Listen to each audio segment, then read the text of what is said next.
Hello folks, this is Dr. DeValley, and this video is about registering for the CITI program for human subjects training. This is training for working with subjects, human subjects in research.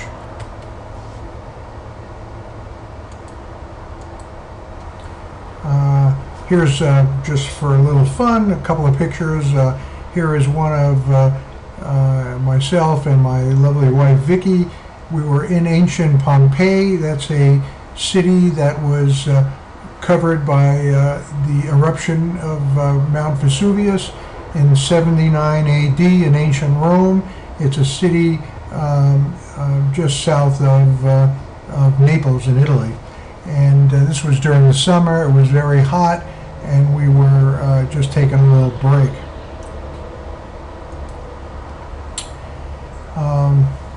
Ancient Pompeii, on the right, there's a little fast food restaurant, the remains of it. The counter was where they would keep, pots of hot stew and other kinds of soups. And people could come by and either bring their own jar and get a pot of stew to take home, or they can go into the back and sit down, and it was also a restaurant. On the left is a wine jar. Those are the typical jars that wines were shipped in the Roman world, and they usually were in a metal stand, and wine was poured from there to pitchers, and then finally into cups. This is a side street in ancient Pompeii. The Roman streets were paved and also with sidewalks. The streets were also used as drainage for rainstorms. There'd be a lot of water in them. And those stones you see in the middle of the streets were stepping stones, so people could cross from one side to the other when the street had a lot of water or mud in it. They were spaced in ancient Rome. Chariots, the axles were standardized and carts were standardized. They had to be a certain dimension, and they were designed so they could pass around those stones which were placed in the streets with a certain dimension.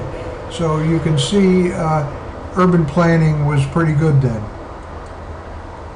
This is another street, one of the main streets in Pompeii. It's called the Strada Abbondanza, which means Street of Abundance. And here is a row of different shops that sold different kinds of objects, and usually the people lived, the shop owners lived upstairs above the shops. Now, what is CITI or CITI and why? Okay. CITI is a short online course where you learn the do's and don'ts of protecting human subjects in research. With survey research, the chance of harming human subjects is slim, but it is not impossible. For example, there is the problem of protecting people's privacy, of protecting them from emotional harm, of exposing them to problems in their career where they could lose their job or something, to exposing them for any illegal activities they may have done. For example, suppose you were doing a questionnaire about drug use, etc. There is also the need to protect vulnerable subjects, such as children, pregnant women, prisoners, and cognitively impaired individuals. Those are a special class of protected subjects. Now, from here we will go to the following URL, where it'll take you to the CITI homepage. At that page, you will need to create an account, take the course, and download your certificate when completed, and also record your certificate number. When you earn your certificate, upload it in the assignment section. I also suggest that you save the certificate file for use in future research with human subjects. So from here, we're going to go to the home page of this URL. And here it is. you see this is, I already have established an account and a password, but in your case, for the first time, you're going to go here and create an account. And you need to first start out with your organization affiliation, which in our case is York College, but York is part of the City University of New York, so you have to type that in, City, and here it pops up, City University of New York. Okay. From there, you can continue to step 2, where you would list your name. So, for example, I'll put mine, my last name. I'm going to put my email address, and I'll verify that it's correct.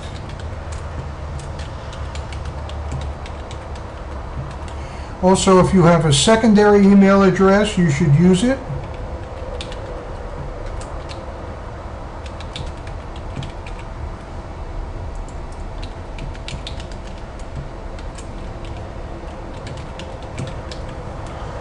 And once that's done, you continue to step 3, and it's saying, sorry, but that email address is already in the system. Please do not create a new account. Okay, so what I'm going to have to do is just create a new account temporarily. So I'm going to instead put my Gmail account in there.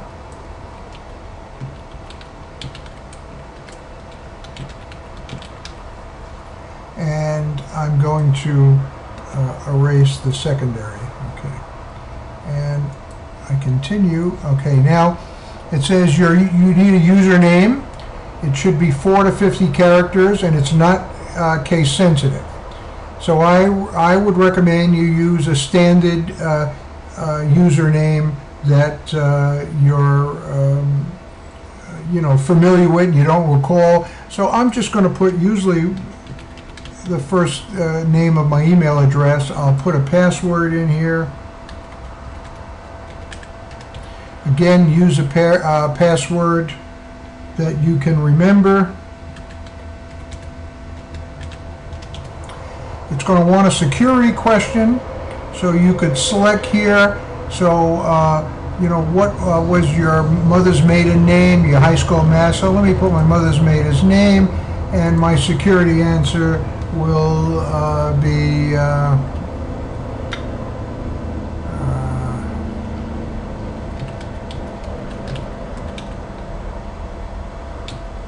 Pasqualina. Okay, it's not really it, but okay.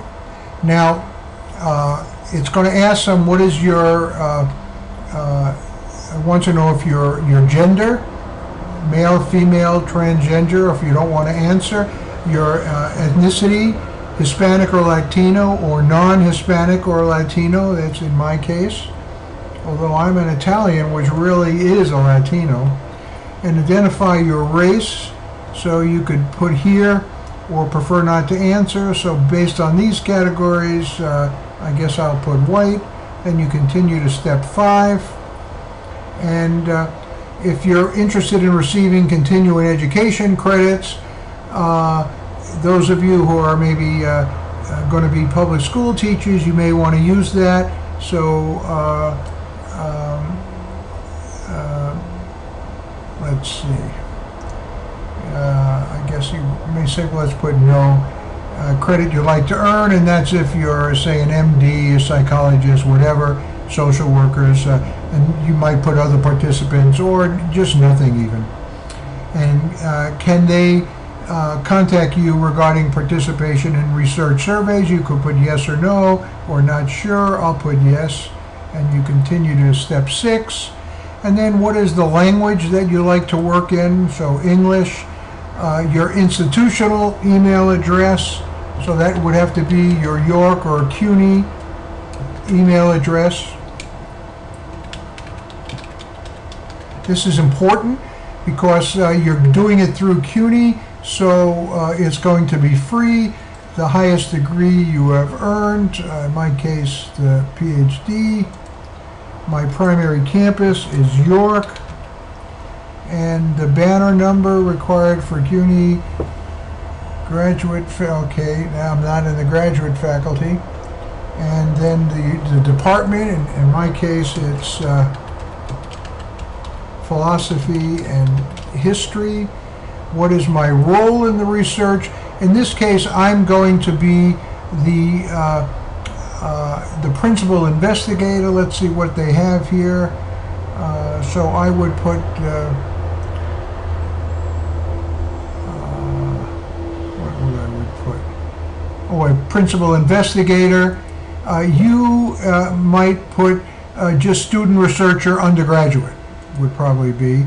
And then you would put your address. This is your home address, whatnot, and your office phone. You don't have that, put the home phone or put your cell phone. Continue to step 7. And they want me to finish all this information here. So I'm going to put my home address.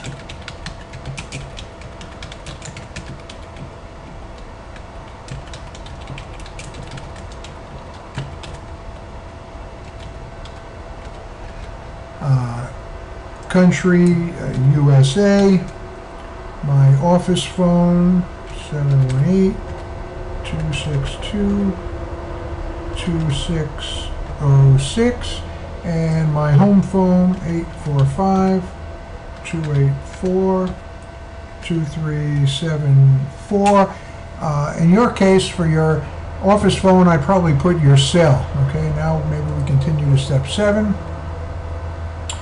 Now, you would choose the best option below according to your needs. And so take the responsible conduct of research course, take the human subjects basic course, refresher course. I think in this case, you probably would take the human subject basics course. Okay. If you wanted, you could also take the overall responsible conduct of research course. And then you would click next, and then this is you're going to take it for undergraduate students. You would click next, and then you would click finalize registration, and then it would be complete, and then you could move on to take the course. I am not going to do that because I already have an account and I don't want to mess up their system. So I'm just going to ignore that and just go back to the home page. So again, for example, since I already have an account and password, I would log in, and I'm City University of New York. And let's see, of course, for undergraduate students, basic refresher, obviously I don't need that. And add a course, view previously recorded. And these are courses that I have taken in the past. Basic course, refresher again. Every 3 years you would have to take a refresher course. I signed up for this undergraduate course, so I guess I'm going to have to take it, unfortunately. But anyway, that's about it. And then when you're done, you would log out. And also, you don't have to take the entire course. It takes a couple of hours all in one sitting. You could take part of it and then come back and continue where you left off. But you need to do this before you can conduct any research with human subjects. And this will happen anywhere you go, in graduate school, etc. All right, so that's all for this. Thank you.